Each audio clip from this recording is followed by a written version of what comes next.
danas imamo čast u ime predsjednika Republike Srpske zajedno sa načelnikom Kraljevićem da uručimo Radi ključ od stana kao žrtvi rata koji je predsjednik Republike Srpske prepoznao, sve njene patnje i muke koje je provela i preživjela u ratu i isfinansirao stan u koji je ona već ušla simbolično i danas uručujemo ovaj ključ u ime predsjednika Republike. Hvala. Živjeli da se.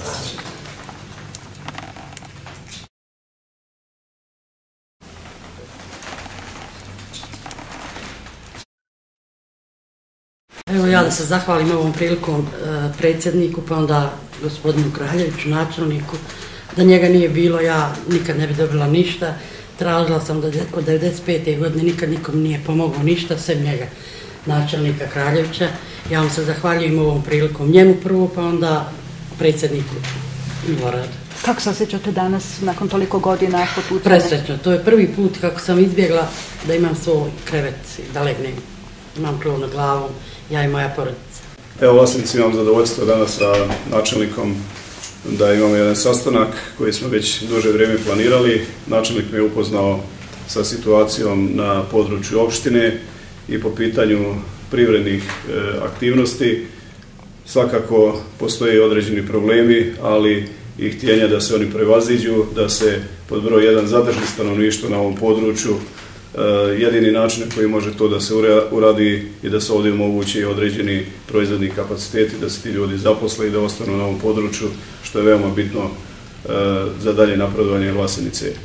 Također, jedan veoma bitan projekat za Ministarstvo unutrašnjih poslova, to je stanica policije. Načelnik je već i samoinicijativno preuzeo dosta aktivnosti po tom pitanju. Određena je parcela za jednu novu stanicu policije koja je neophodna ovdje za Ministarstvo unutrašnjih poslova, pošto je stara već dugo godina u lošem stanju i ne isplati se ni ulagati previše sredstava da bi je renovirali, a za potrebe ministarstva je potrebna jedna nova stanica. Čak je od strane opštine napravljeni projekat te stanice po jednim savremenim uslovima koji su potrebni da bi policija mogla da funkcioniše i nadam se da ćemo u narednom periodu u sljedećih godinu ili 2 dana uspjeti zajedničkim snagama da obezbedimo sredstva i da završimo tu stanicu policije i da omogućimo ovdje funkcionisanje policije u punom kapacitetu, a svakako je to potreba zbog naših građana koji ovdje žive i zbog njihove bezbjednosti.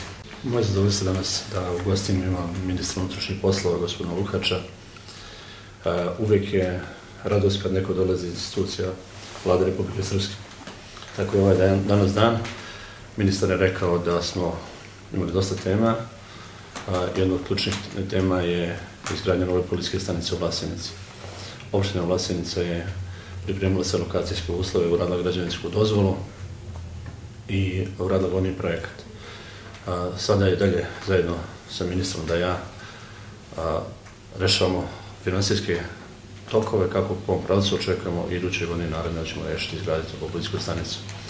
Opština Vlasenica se nalazi na specifičnom prostoru i jako je bitno da Ministarstvo unutrašnjih poslova ima dobru situaciju, da ima, da kažem, stvari pod kontrolom i da na taj način pomaže građanima koji žive ovdje. Vlasenica ima negdje oko 16.000 stanovnika i zaslužuje u svakom slučaju da ima bolju policijsku stanicu, a činjenica da sve susjedne opštine oko nas su radile, u nekom proteklom periodu su radile nove izgrade policijske stanice. Također je neophodno da ministar zajedno sa predsjednicima vlade puno toga još uradi na jačanju samih struktura policije i na opremanju svemu ono što je bitno, a ja mogu slobodno kažem da gospodin Lukač, ministar, ima itekako sluha u tom pravcu i da je čovjek koji sigurno zna šta radi, kako radi za opšte dobro građana, a vi znate u kakvim vremenima živimo, da je izazove problema na sve strane. Ako nemate dobru policiju, onda su zaista problemi, pogotovo u ovo vreme kad je taj terorizam toliko prisutan u cijelom svijetu, a mi ovdje živimo gdje živimo, moramo se prilagoditi uslovima kojima živimo, a ne sumnjivo znači da Ministarstvo unutrašnjih poslova će da sve o sebe da to bude najbolje u regiji i ne sumnjivo ministra i njegove namere. Ja kao načelnik, sve što se tiče mene, lokalne zajednice Vlasenica, da ćemo sve o sebe da pomognemo da se planovi koji su planirani ostvare u što kraćem periodu i na dobrobit svih građana, zadovoljstvo građana i policije i ljudi koji rade tamo, koji stvaraju svoja prava. Evo i ovaj događaj danas je jedan gest i pokazatelj brige o stanovnicima Vlasenice. Gospođa Rada rekla sve, drago mi je da smo uspjeli da rešimo još jedan problem, zaista ima puno problema. Jedan od najvećih problema su financije u Vlasenici, vi to znate u proteklom periodu u godinu dana kako sam ja tu, ukupan dug opštine Vlasenica je oko 4,5 miliona, pored toga dom zdravlja je oko 3 miliona minusu, vodovod oko 2 miliona, sve su to troškovi i obaveze koje su nastale u proteklih 4 godine.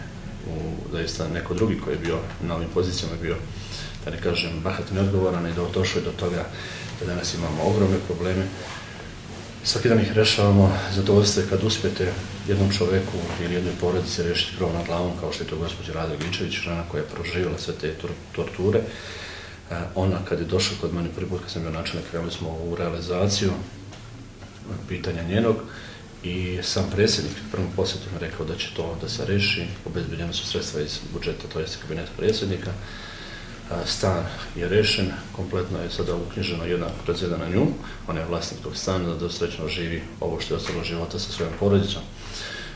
Dobro je što je i prilika danas taj sam ministar tu kao predsjednik vlade i predsjednika Republike, na taj način da pokažemo kolika je briga vlasti Republike Srpske za svoje građane, znači ne samo na ovom nivou, nego na bilo kom drugom mjestu.